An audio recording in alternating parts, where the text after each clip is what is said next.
Have you ever had a moment where you just knew something, deeply, silently, without any proof, a knowing that didn't come from your mind but from somewhere older, somewhere wiser, that somewhere within you that has no voice and yet speaks louder than words ever could? There's a part of you that remembers. Not intellectually, not logically, but energetically.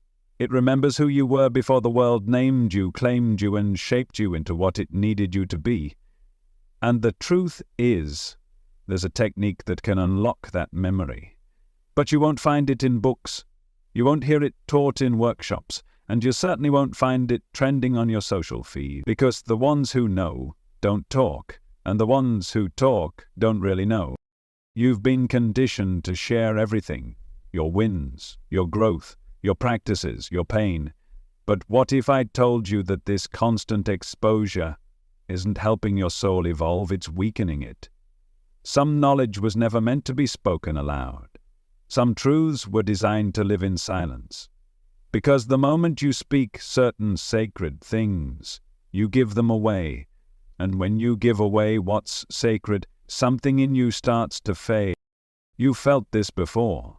That strange emptiness after oversharing something meaningful with someone who didn't understand.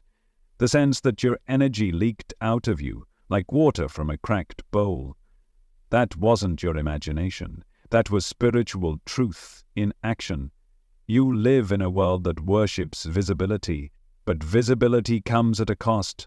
Energetically, anything that becomes visible becomes vulnerable. It can be touched, altered, siphoned, or stolen. Not all energy is benevolent. Not all eyes are kind. And not all spaces are safe for your soul's truth. This is why ancient mystics, initiates, and masters lived by a code. They understood that certain wisdom was sacred because it carried real power, and real power must be protected. They spoke in symbols, they whispered in metaphor, they wrapped spiritual truth in story so only the ready could receive it, because power in the hands of the unready becomes destruction. Think about it. Would you give a toddler a flame? Would you hand a blade to someone who's never been taught to wield it? Then why would you pour your highest frequency insights into a world still addicted to low vibrations? You are here because something in you is awakening. Something in you is beginning to remember that the greatest truths are not taught. They are transmitted. And the transmission doesn't come through words. It comes through presence, resonance, and silence. Silence is not the absence of sound. It is the presence of purity. It is the sacred space where the divine speaks without a tongue. And this is the doorway. The forbidden technique is not a spell. It's not a chant. It's not a ritual you can perform and tick off your spiritual checklist. It is an energetic act of containment, a holding, a remembering through not revealing. It begins when you stop performing your enlightenment. It begins when you choose to withhold, not out of fear, but out of reverence. Your soul has secrets, and they were never meant for public display. Right now, your energy field has tears in it, openings caused by careless sharing, trauma, retelling, oversharing your insights before they've fully integrated. Every time you speak what you've barely learned, you interrupt the process of sacred digestion. You turn inner gold into outer gravel. You lose it. Your soul is not asking you to say more. It's asking you to say less, to say nothing, because only in the quiet does the real memory emerge. There's a part of you that's older than time, a luminous thread that has never forgotten the truth of who you are. But that thread doesn't reveal itself through mental analysis or verbal expression. It reveals itself when you stop broadcasting and begin listening, when you stop proving and start remembering. You don't need more affirmations. You don't need another guru. What you need is silence. Not the kind of silence that's forced or empty, but the kind that is full, the kind that vibrates. When you enter sacred silence, something shifts. You begin to hear what was always there. You begin to feel the resonance of truth, not in your ears, but in your bones. Your breath slows, your energy stabilizes, and a quiet voice, the one you forgot how to trust, begins to whisper again. It will never shout. It will never compete with the noise of the world. It will simply wait until you're finally still enough to hear it. That's why the forbidden technique is dangerous to those who are not ready, because it doesn't show you what you want, it shows you what is, and what is can be terrifying if you've built your life on illusion. Most people don't want the truth. They want comfort. You're different. You wouldn't be here if you weren't. You want the raw, sacred remembrance that can only arise when you dare to go within without needing to explain yourself to anyone. That is the portal. That is the return. And that is why silence is your soul's original language. It's time to reclaim it. From the moment you were a child, you were taught to express, to raise your hand, speak your truth, share your feelings. You were taught that openness was strength, that expression meant authenticity, that the louder you are, the more real you become. But no one taught you how to protect what is sacred within you. No one told you that sometimes silence is more powerful than words, that withholding can be an act of reverence, that there are moments when keeping something to yourself isn't selfish, it's holy. You've been led to believe that the more you share, the more spiritual you are, but the truth is, some wisdom isn't meant to be shared, at least not right away, not with everyone, and not without sacred preparation. Because every time you speak something powerful, you expend energy, you transfer vibration, you spend spiritual currency. And like any currency, when you spend too much without replenishing, without discernment, you go into energetic debt. You may not notice it at first, but you'll feel it eventually. That drained feeling after telling someone your vision, only to be met with blank stares or subtle envy. That hollow ache after explaining your awakening to someone who wasn't ready to understand. That creeping doubt after revealing a sacred ritual or practice and sensing that you just gave away something you can't quite get back. These are the signs, the quiet warnings, the way your soul tells you, you weren't meant to open that door yet. Your wisdom is not a performance, it is a sacred flame, and not every space is worthy of its warmth. In the mystery schools of old, in the temples of Egypt, the caves of Tibet, the towers of Sufi sages, the manuscripts of Gnostic seekers, there were teachings that were never written down, teachings you could only receive through presence, through vibration, through years of preparation, and above all through silence. The initiates were chosen not because they were loud, but because they were trustworthy, not because they had clever words, but because they had disciplined energy. Their silence was a sign of readiness, of containment, of power that did not leak. In Hermetic traditions, the axiom was clear: to know, to will, to dare, and to keep silent. That fourth part, the silence, is the most forgotten, but it's the most essential, because it seals the other three. Without it, your knowing dissipates, your will is scattered, your daring becomes dangerous. You are walking with sacred knowledge now. Whether you realize it or not, your energy has shifted, your awareness has expanded, you've touched something real, and now you're being tested. Can you keep what you've seen within you? Can you honor the transmission without rushing to explain it? Because once you explain it, you change it. Once you put it into words, you reduce it. The most powerful moments of your life, the ones that cracked you open, the ones that rewired your soul, weren't moments you could easily talk about. They were moments you felt. Moments that defied description. Moments so real, so raw, that even trying to explain them felt like betrayal. That's the power of silence. It holds the frequency. It protects the memory. It preserves the vibration that words would dilute. This is why monks took vows of silence, not to disconnect from the world, but to connect more deeply with the divine. They understood that silence wasn't emptiness, it was intimacy. Intimacy with their own soul, with their source, with the space where revelation is born. In Sufism, the path of love and direct experience, the most profound truths are whispered, never shouted. The dervish spins, not to entertain, but to enter the silence beneath sound. The zikr, The remembrance of God is often done inwardly, silently, so the heart, not the mouth, becomes the speaker. And in Gnostic texts there are passages where the Christ speaks, not to the crowds, but privately, to the few, the ones prepared to hear, the ones who had proven their capacity to hold light without leaking it. These teachings were never meant for mass consumption, because wisdom, like fire, must be handled with care. In the wrong hands, it burns. In unready minds, it distorts. That's why you must discern, not out of judgment, but out of love. Love for yourself, love for the frequency you're carrying, love for the mystery that trusted you enough to reveal itself. When you're careless with your knowing, it doesn't just weaken you, it endangers others.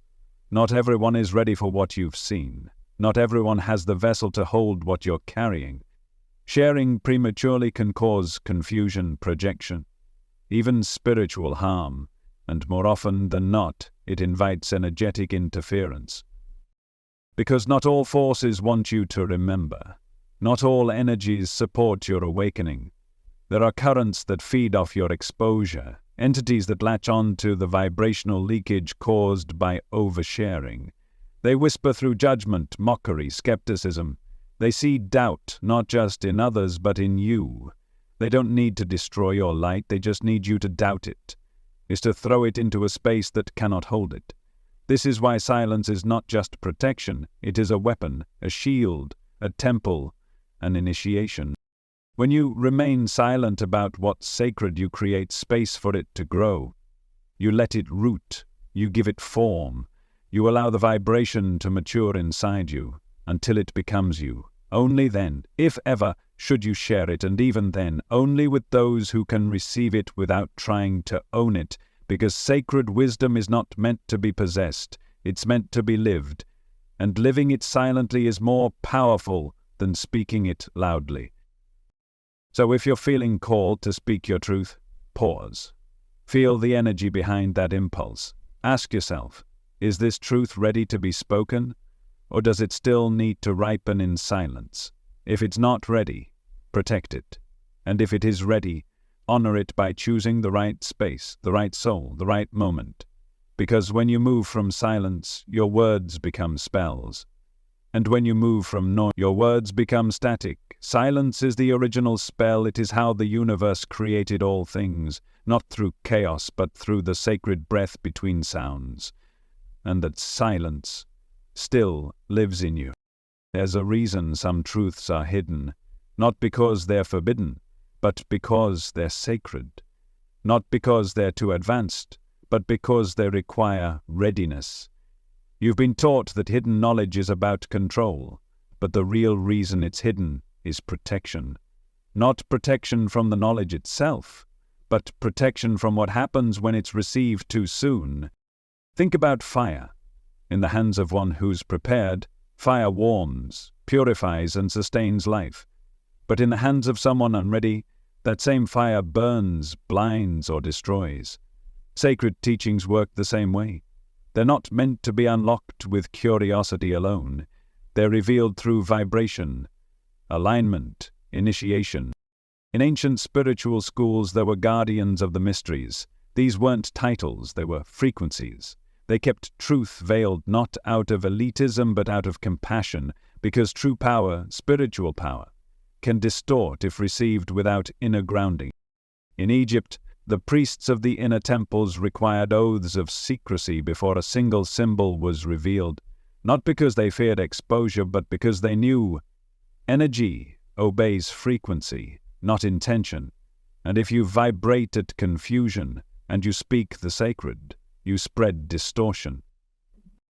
In the Hermetic traditions, symbols like the caduceus, the all-seeing eye, or the Ouroboros weren't just art, they were energetic locks, glyphs that carried knowledge but only opened under resonance. If your frequency didn't match, you could look for hours and see nothing. In the Essene communities, the teachings of light and inner transformation were divided. There was the outer teaching for the many, and the inner teaching for the few. Even the words of Yeshua were often spoken in parables. He who has ears to hear, let him hear. That wasn't poetry, that was frequency code. Because not every soul has the capacity to digest spiritual meat. Some are still on milk, and that's not judgment. That's vibrational digestion. When you share high-frequency knowledge with someone vibrating at fear, skepticism, or ego defense, they don't receive it, they react to it, they project onto it, they reject it, not because it's untrue, but because it exposes what they're not ready to face.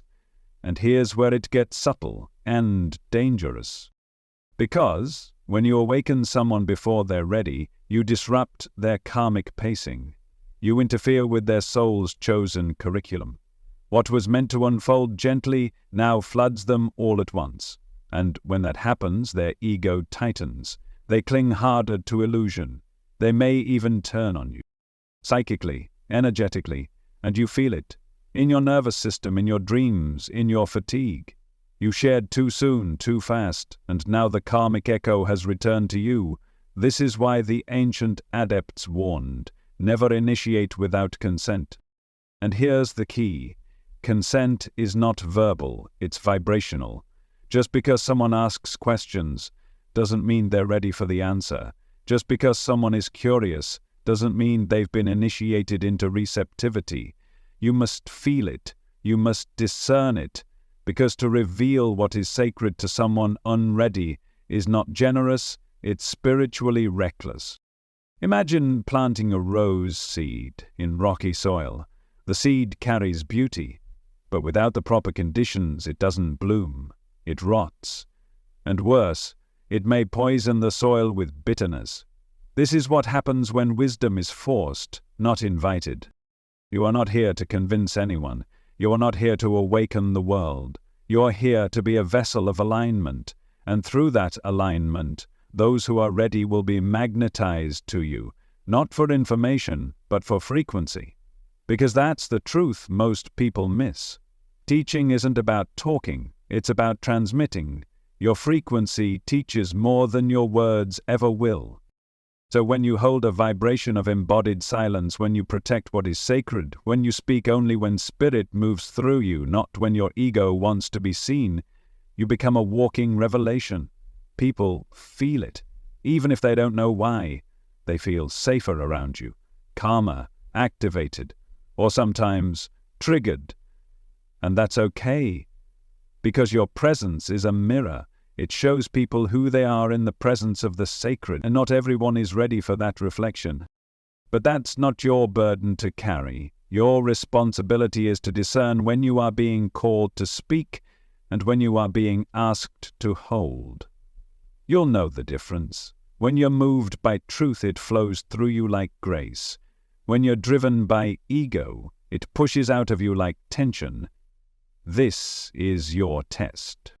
Because even now there's a temptation to share what you're learning in this very moment, to text someone, to post, to explain.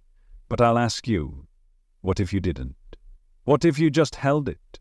What if you trusted that this frequency is doing its work, even in silence? That's the invitation, to carry the sacred without leaking it, to protect the treasure of what's being revealed, because what's coming next will require it.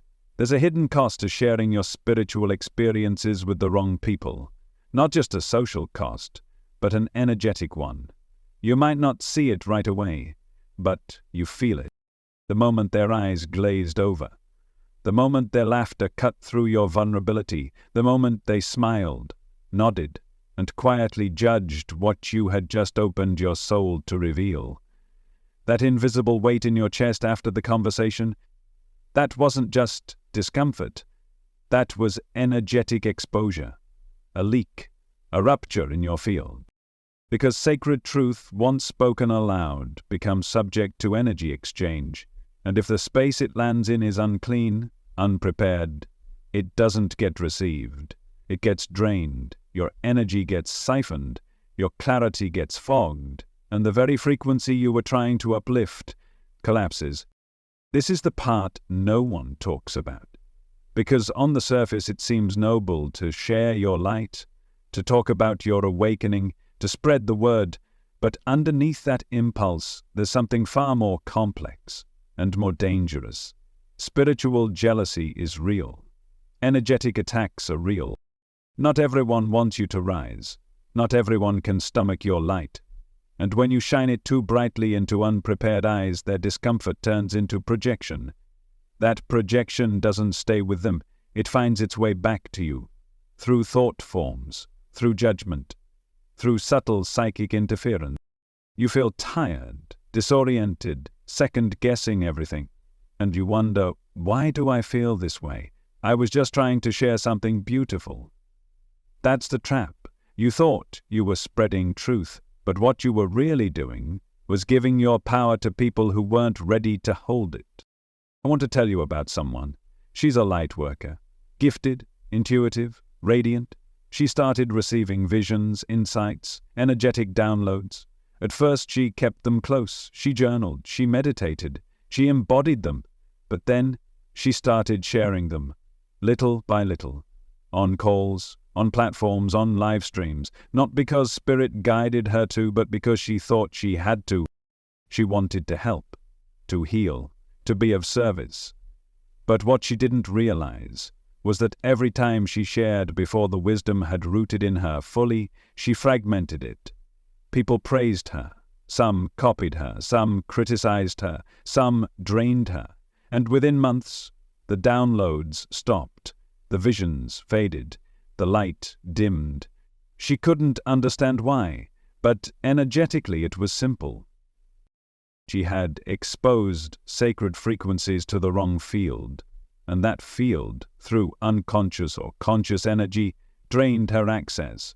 Her power didn't disappear. It just recoiled, like a sacred animal sensing danger. And here's the deeper layer. When your soul starts to associate truth-telling with energetic pain, it shuts down. It doesn't want to risk it again. So you stop receiving, not because you're unworthy, but because you've unconsciously told your soul that revelation leads to punishment. This is why so many gifted souls fade into silence. Not empowered silence, but wounded silence. They shared too early, and the world wasn't kind. This is also why the sacred must be protected in modern times more than ever before, because we now live in an age where everything is content, where every sacred insight is expected to be repackaged as a post, where spiritual downloads become captions, where divine revelations become algorithms, and you wonder why the energy feels thinner now, why the teachings feel diluted. It's because we're turning temples into stages, sacraments into sound bites, and sacred moments into marketing. Social media, though powerful, has become a digital altar where people perform their spiritual identities. But spirit was never meant to be a performance. When you take something sacred, something living, and expose it to the masses without containment, it doesn't just lose power. It can become distorted, because not every platform is a portal, and not every audience is a soul tribe. What you're feeling, this ache to retreat, to go inward, to protect your light, is not weakness. It's wisdom. It's your higher self calling you back into resonance. You are not here to be consumed. You are here to be consecrated. You've likely heard the phrase, "Do not cast your pearls before swine," but most people misunderstand it. It's not an insult to others. It's a warning about vibration. Pearls are formed through pressure, time, and purity, just like your wisdom. They are sacred, smooth, complete. But swine, symbolically, represent energies not yet able to recognize or digest that level of refinement. When you offer pearls to those still chewing through mud, they trample the very thing you were trying to gift. And it's not because they're evil, it's because they're not attuned. You are not meant to throw your wisdom into the crowd and hope it lands somewhere safe. You are meant to carry it in stillness, until Spirit shows you the exact soul, the exact moment, the exact frequency match where it can land and multiply. That's what the ancient sages did. They didn't hide wisdom out of superiority. They concealed it until it could be received. Responsibly. Because some knowledge is not a gift, it's a responsibility, and once it's shared, it begins to work in the one who receives it, and in you. So, when that working turns into resistance, chaos, backlash, know this. It's not always a sign that you were wrong, it might just be a sign that you were early. So take a breath, feel into the teachings you've received recently, and ask yourself, which of these am I being asked to embody silently, rather than explain? The ones that feel electric, the ones that still hum in your belly, those are not for public consumption. Those are the pearls. Protect them. There is a spiritual maturity that no one teaches, a kind of wisdom that doesn't come from books or courses, but from the quiet choices you make when no one is watching. It's the choice not to speak, even when you know. The choice to protect your inner flame, even when the world demands you display it. This is spiritual discretion, and it's one of the highest forms of energetic mastery. Discretion isn't about secrecy for secrecy's sake. It's not hiding because you're afraid. It's holding because you're wise, because you understand that your energy, your insight, your sacred knowing isn't meant to be tossed into every room, every conversation, every comment section. It's meant to be stewarded, cultivated, protected. You see, the more sensitive you become, the more intentional you must be with your energy, because sensitivity is power, and with power comes responsibility. That's why the mystics were quiet, why the seers disappeared from the village, why the true masters said less not more. They weren't trying to be mysterious, they were practicing energetic containment, because every word spoken from a deep place carries frequency. It activates something, in the speaker, in the listener, in the field between them. And if that field isn't clean, if that container isn't safe, that frequency either distorts or backfires. This is why sacred secrecy has always existed, not to exclude others, but to protect the current. When you withhold truth, not from fear but from reverence, you're not being closed, you're being consecrated. There's a difference between suppression and sanctification. Suppression comes from fear, sanctification comes from love. You're not withholding because you're scared of being seen. You're honoring the fact that what you carry is precious, that it has weight, that it deserves to land in a space that can hold it. So ask yourself, do you feel the difference between wanting to speak and being called to speak? One is about expression, the other is about transmission. Discretion is about waiting until spirit calls. It's about feeling the click in your body, that subtle knowing, now is the moment, this is the person, this is the frequency match. And if that click isn't there, you hold, you don't rush, you don't justify, you trust. You trust your inner gatekeeper, that sacred inner voice that always knows when to open and when to stay sealed. That gatekeeper is your intuition, and your intuition is never loud. It doesn't argue. It simply whispers, not this one, not yet. So how do you know when it's safe to share? You feel into the person, not their words, but their energy. Do they have reverence? Do they have humility? Are they present, or are they just collecting concepts? If you sense hunger but not readiness, curiosity but not capacity, then that's your sign. Silence is the answer, because readiness isn't about interest, it's about frequency. There are people who speak the right words, but their field is not calibrated. They've read the books, they've taken the courses, but their energy is chaotic, unanchored, still running on ego. And if you pour sacred knowledge into that cup, it spills, not because they're bad, but because they're not yet able to contain what you carry. You don't need to judge them, you simply bless them and move on. There is no need to explain your silence, because real wisdom doesn't demand to be understood. It only asks to be held in purity. There's a reason your most profound insights come in solitude. Because solitude is a sacred crucible. It refines the truth before you release it. Think of it like incense. Before you offer the smoke, the resin must first be burned, slowly in private. That burn is the silence. That fire is your integration. Without it, you're offering raw matter. And raw matter is heavy. It hasn't yet been transmuted into essence. So hold your truth like sacred incense. Let it burn within you long enough to become aromatic, subtle. Then, when the time comes, when spirit nudges, you'll know exactly when to speak and what to say. And more importantly, when not to. There's power in saying nothing. There's grace in letting wisdom rest quietly in your body until it matures. This doesn't make you less spiritual. It makes you a guardian. And guardians don't shout their knowing. They embody it quietly, steadily, completely. So let's make this practical. Who should you share with? Only those whose presence brings peace to your nervous system. People who don't extract, who don't interrupt, who don't compete. People who can hold silence without fear. When should you share? Only when your body feels open, not pressured. When your energy expands at the thought of sharing, not contracts. When it feels like an offering, not an obligation.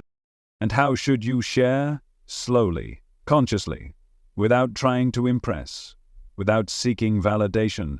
Offer it like water in a sacred cup, held gently, without force. And if the moment doesn't come, then let your wisdom remain within you. Let it become part of your walk, your gaze, your breath. Because sometimes the most sacred truths are not spoken, they are lived. Now we come to what you've been sensing all along, the forbidden technique. But let's be clear, this isn't forbidden because it's dangerous to you. It's forbidden because it bypasses everything the world has taught you to depend on. It doesn't come from a lineage, it doesn't belong to a system, and it can't be taught in words, because the real technique is not a technique at all. It's a remembrance, a vibrational key that unlocks what your soul has never truly forgotten, but what your mind has kept hidden. It doesn't require effort, it requires stillness.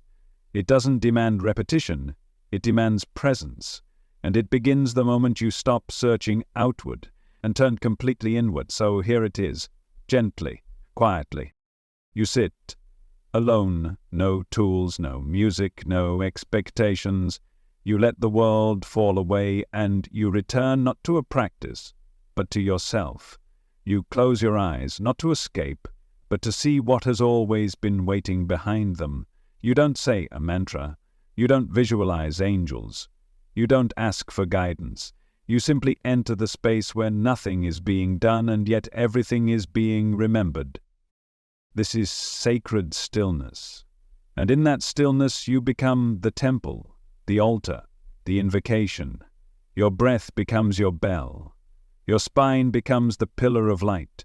Your silence becomes the offering. In this moment, you do not reach for God. You become the space in which God whispers. There is no prayer, only presence, no ritual, only return. And if your mind wanders, you let it, because the wandering mind is not your enemy. It's just the echo of a world that doesn't know how to be still. You let the thoughts rise and fall like smoke. You don't follow them. You don't fight them. You just return to the silence beneath the silence, that place within you that has never moved, that deep inner well of still awareness. This is the real sanctuary. And the moment you recognize it, not think it, not name it, but feel it, you've already entered the technique. You don't need to do anything. You need to remember. And here's what no one tells you. This remembrance cannot survive exposure. It is a flame that only burns in darkness. Not darkness as in fear, but darkness as in mystery, in privacy, in containment. If you try to share this too soon, it disappears. If you try to explain it, it evaporates. Because this frequency doesn't want to be displayed, it wants to become you. And the only way it does is through consistent private communion, a sacred vow between you and your highest self. So you return every day to the silence, not to get anything from it, but to become it. That's the key. You must approach it without outcome, without craving, without spiritual ambition. This is not something you do to level up. This is not something you do to manifest. This is something you do because your soul is finally calling you back home. So you show up. Every day. You sit, you close your eyes, you breathe, and you listen. Not for words, but for vibration. You might feel nothing at first. That's okay. You might feel resistance. That's sacred. You might want to distract yourself. Let that be your signal that you're closer than you think. Because beneath all the noise, beneath all the programming, beneath all the seeking, is you. The real you. Not the personality, not the persona, but the soul self. The one who remembers lifetimes of knowing. The one who has walked between worlds. The one who has never needed external proof, because it is the proof. The only thing blocking this remembrance is your addiction to sound, stimulation, and spiritual performance. So let it go. Let it all fall away. You don't need the incense, the altar, the perfect space. You are the altar, you are the flame, you are the mystery remembering itself. And when you sit in this energy long enough, something begins to happen. Subtle at first. You stop identifying with your name, you stop believing your story. You stop chasing your worth in the eyes of others, and instead you feel a hum, a quiet inner resonance, as if your soul is singing a song you used to know long ago. That hum, that vibration, is the key. Not something outside you, not something gifted by another. It's you. And when that vibration begins to rise, you don't grasp at it. You let it pass through you. You let it reweave you from the inside out. You let it remind you of what the world tried to make you forget, that you were never lost, never broken, never incomplete. You were simply distracted. Now you're returning, and that return doesn't need an audience. It doesn't need applause. It only needs you. Fully, quietly, consistently. That is the forbidden technique. The one that bypasses systems, teachers, books, and noise. The one that reconnects you with the divine through the one thing no one can give you. Silence. Your soul already knows who you are. It's never forgotten. It's never doubted. It's never wandered from the truth. But it waits, patiently, silently. Not because it's hiding from you, but because it refuses to compete with your noise. Your soul doesn't speak over your thoughts. It doesn't interrupt your scrolling. It doesn't scream through the endless search for more. It whispers. And that's why most people never hear it. They're too loud, not just externally, but internally. The mind is always asking, grasping, comparing, narrating. Even in silence it speaks. So your soul waits, not with judgment, with love. It knows that when you're finally ready to hear it, you will quiet yourself, you will turn inward, and in that stillness the whisper becomes clear.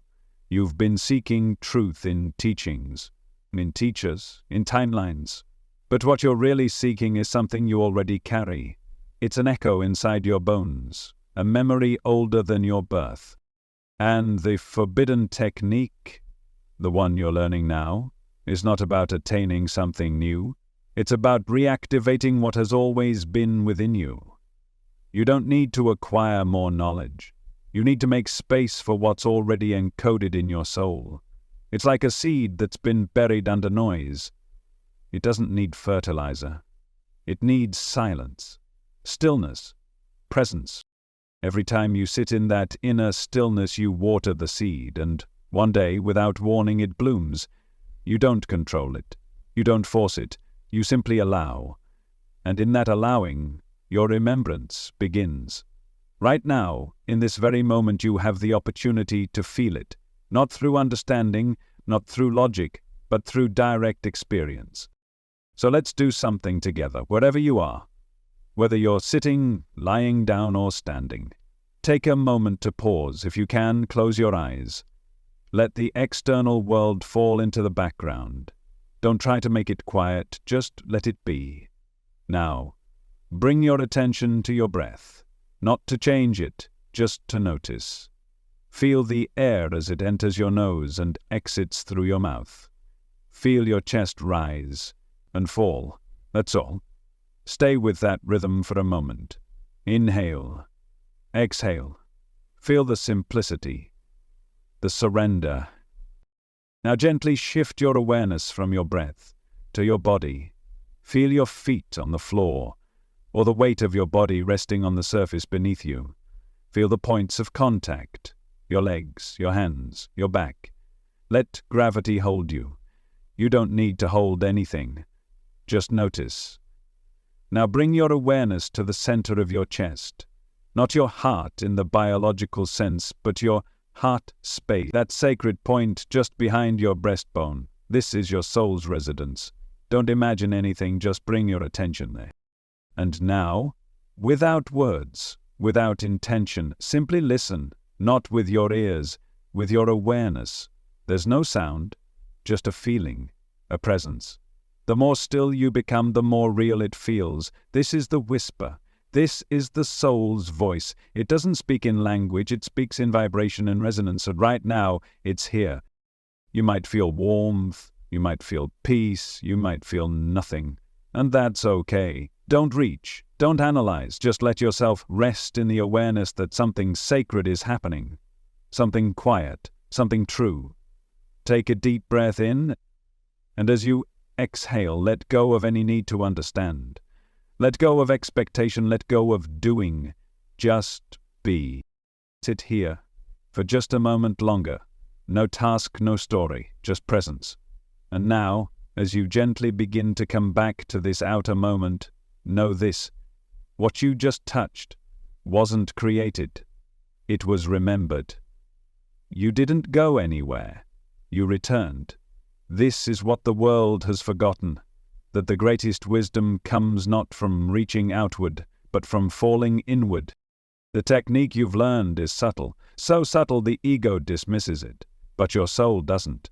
It recognizes it, it breathes with it, and every time you return to that stillness, even for a few seconds, you strengthen the signal, you deepen the remembrance, you reclaim the original language of your being, silence, because that whisper is not small, it's sacred, and when you finally get quiet enough to hear it, you realize it's been calling you home all along. There's a sacred responsibility that comes with spiritual awakening, not to teach, not to convert, but to discern. Because when you begin to access deeper truths, truths that shift energy, that crack open illusion, that elevate consciousness, you are not just accessing light. You're drawing attention from energies that do not want that light revealed, from people who are not ready to hold what you've touched, and from forces subtle and seen that thrive on premature exposure. This is what no one tells you when you begin to wake up. Spiritual sharing isn't always safe. When done without boundaries, it can harm, not just you, but others. And that harm doesn't always look like backlash. Sometimes it looks like fatigue, like confusion, like misalignment that slowly creeps in and dulls your inner signal. This is energetic blowback, and it's real. When you share something sacred before it has been fully integrated, before your vessel is strong enough to carry the weight of it, you expose your light to currents that feed on fragility. There are entities, thought forms, energetic parasites that attach not to your strength, but to your vulnerability masquerading as wisdom. They don't need to destroy your truth, they only need to distort it. They turn your downloads into dogma, your insights into identity, your gifts into egoic performance. And once that happens, your light becomes consumable, cheapened, misused. There are real-world examples all around you. Teachers who burned out, healers who lost their clarity, channels who once flowed pure light but now spin confusion. What happened? They shared too much, too fast, with too many. They bypassed the sacred boundary of silence. They opened before they were ready. And the karmic echo didn't hit all at once. It came in waves. Disconnection from source, emotional exhaustion, energetic burnout, and worst of all, silence from the soul. not the kind that heals, but the kind that comes from a field that has been violated. Because when you take what is meant to be sacred and make it public too soon, your inner temple closes, not as punishment, as protection. It seals the gates until you remember how to hold reverence again, and the harm doesn't stop with you. When you share advanced teachings with unprepared souls, you spark awakenings that are ungrounded. You flip switches they don't know how to use. You hand them the key to a door they weren't meant to walk through yet. And when they stumble, when they fall, they don't blame the truth, they blame you. Energetically, psychically, sometimes unconsciously, sometimes intentionally, and that projection becomes your weight to carry. This is why discernment is not optional, it's ethical. Spiritual maturity isn't about how much light you can channel, it's about how much light you can protect. And protection doesn't mean secrecy born of fear. It means honoring the right timing, honoring the soul path of another, and honoring the energetic laws that govern sacred exchange. There is karma in sharing. Every time you speak a truth into the world, that truth activates, it begins to ripple. And the vibration of your sharing, the purity or distortion in it, determines the kind of echo that returns. If you share from ego, the echo returns as distortion. If you share from fear, the echo returns as resistance. If you share from misalignment, the echo returns as confusion. But when you share from stillness, from guidance, from embodied knowing that no longer needs validation, that echo becomes clean, pure, supportive. And that's the space you must learn to speak from, not from evangelism, but from alignment. You are not here to awaken others by force. You are here to be an invitation, a mirror, a quiet beacon. And if someone is ready, they will come. Their soul will recognize yours, and they will feel the transmission, not in your words, but in your presence. This is how the true mystics shared, not by preaching, by vibrating, by walking through the world as living temples, silent, powerful, magnetic. No marketing needed, no stage, just resonance. That is your calling now. To embody what you've remembered, to protect what you've been given, and to recognize that boundaries are not walls. They are vessels. They hold the power of your sacred flame, and when you maintain them, you do not limit your impact, you amplify it. Because your light, contained, becomes radiant, focused, unshakable. But your light, spilled, becomes spectacle. So trust the wisdom of silence, of discretion, of discernment. They are not delays. They are the guardians of your true path. You don't need to be known to be powerful. That's one of the greatest illusions of this age, that visibility equals value, that if no one sees you, you don't exist, that if you're not loud, you're not leading. But real power doesn't need to announce itself. It doesn't perform. It doesn't clamor for attention. It simply is. And in its presence, everything shifts. You felt that before, in someone's gaze, in a passing silence, in a moment that said everything without saying a word. That's the kind of power your soul is remembering now, the kind that doesn't broadcast. It radiates. Because the most awakened beings often go unnoticed by design. They walk among us quietly, without fanfare, without titles, without need. Their lives are altars, their breath is prayer, their choices are medicine, and their silence is not absence, it is a presence so full, so stable, so alive, that the ego cannot touch it. And you are being invited into that frequency, the frequency of mystery, of not needing to explain, of not needing to be seen, because when you let go of needing to be known, you become free to remember. You remember the path of the mystic, the one who carries sacred fire not to light the stage, but to warm the soul.